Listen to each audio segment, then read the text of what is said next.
Peace be upon you all.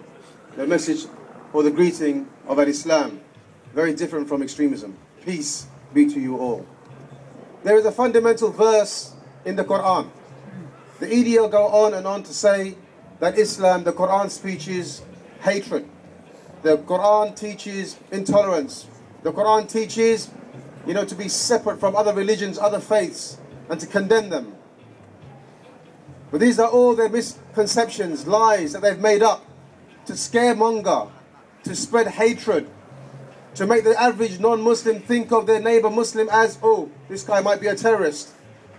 But I know, and all of us Muslims know, that the non-Muslims, working class, middle class, all of them are far beyond such, simple rhetoric. They would never believe such simple words, simple things that are said to them.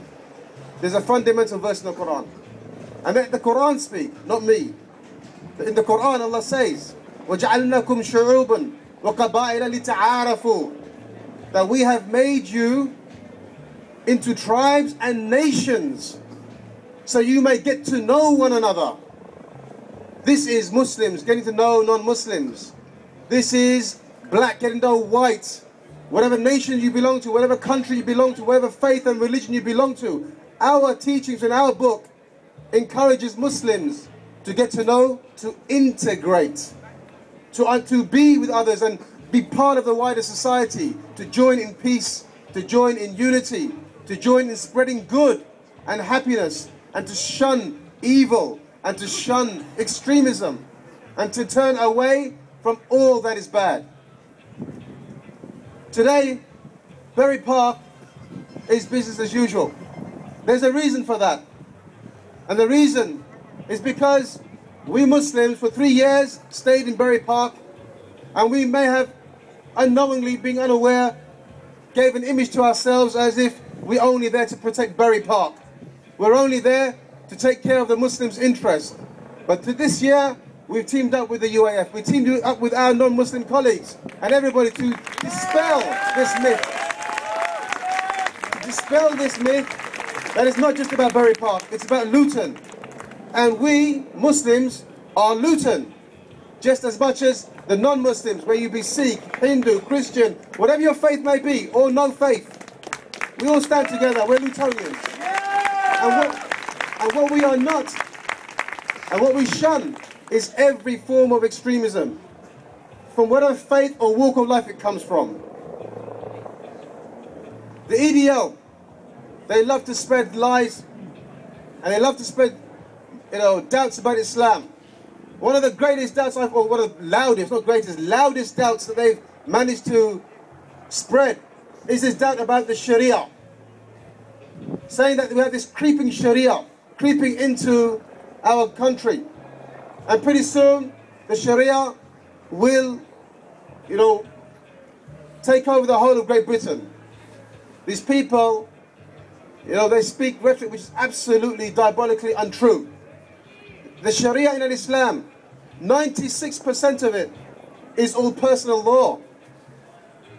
Sharia means to pray 5 times a day. Do we have a problem with Muslims praying 5 times a day? No. The Sharia is to fast in the month of Ramadan, to perform Hajj.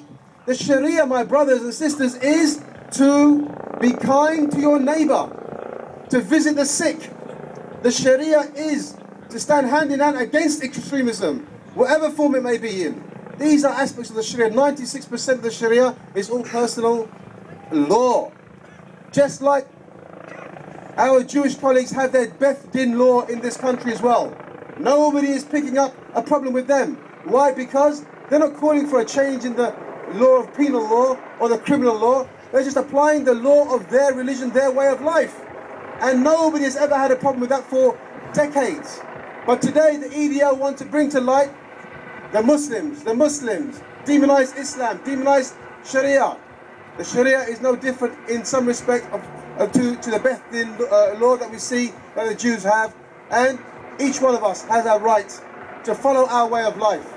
Whatever way of life you've chosen, then this country gives you the right to follow that. Nobody has the right to come to you and say to you that you cannot do this and you have to do this. Another one of the misconceptions they love to spread in this issue of integration, the matter of integration. They confuse integration with assimilation.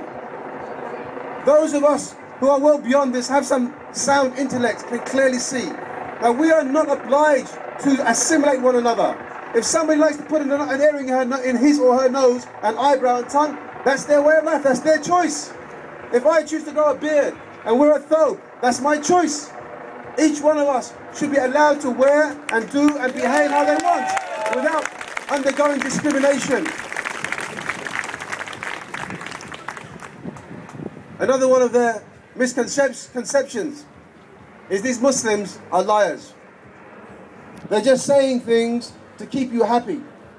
But when they get the majority, they're going to take over the country, ransack the country, and start chopping off limbs and so on and so forth. This is what they say. They say the Muslims are performing what they call something called duqya, concealing the truth. I will speak to you from what our Prophet Muhammad ﷺ said.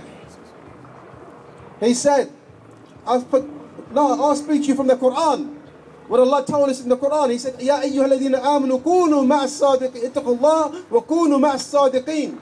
Oh, you who believe, addressing the Muslims here in this particular verse. Fear Allah and be with the truthful. Meaning we are not allowed to lie. We have no hidden agenda. What you see is what you get with us Muslims. We have a dawah stall there, we're giving literature. We believe Islam is the best solution for mankind. That's our belief. Like others will believe Christianity is the solution for mankind. Judaism is the solution for mankind. Democracy, secularism, communism, whatever. Everybody has a right to preach what they feel is the best for mankind. And we should not be at loggerheads with each other to the extent that it leads to violence. Allah said in the Quran, La ikraha fi din, that there is no compulsion in religion. This is our book, our holy book speaking. There's no compulsion in religion. Muslims do not compel anybody to become a Muslim. If you choose to become Muslim, it's out of choice. I'm not compelled to dress the way I dress, to speak the way I speak, to look the way I look. The women are not compelled to cover their hair. It's by choice. We Muslims are doing this and taking this by choice. So why are EDL pointing fingers at us, telling us that we're oppressed? Poor people have to grow beards, have to cover their hair. We don't need you to tell us this. And finally, some of you may have received these small little cards saying join this online forum. Please join this online forum. It's called Answering EDL.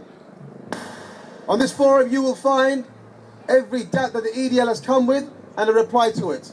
You can join this forum, encourage others to come and learn the truth about Islam and how it is not a religion of extremism. It is not a religion of terrorism. Rather, I would say there's no religion that calls to terrorism or calls to extremism. But however, it's people's deviation from their true faith that causes them to go these ways. I hope what I said is of some benefit to you all, and thank you for listening to me.